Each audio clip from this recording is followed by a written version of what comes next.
Экскурсия по музею Габдуллы Кариева, возложение цветов на памятник, а впереди спектакль. Цель нашего сегодняшнего визита, конечно, это день рождения нашего всеми любимого Габдуллы Кариева, основоположника татарского профессионального театра.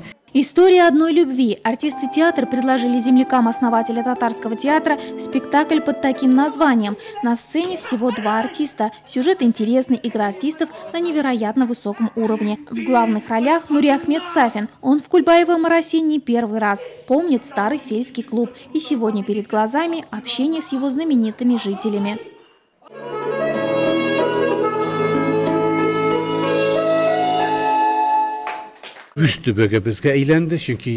Малая родина Кариева стала нам родной. Мы не просто театр, носящий его имя. Он основатель татарского театра.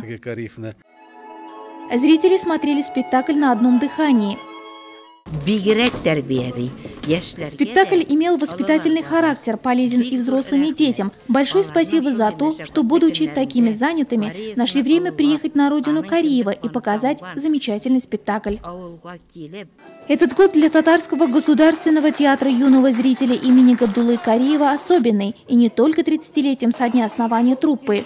Недавно мы переехали в новое здание наконец-то и открыли с участием президента.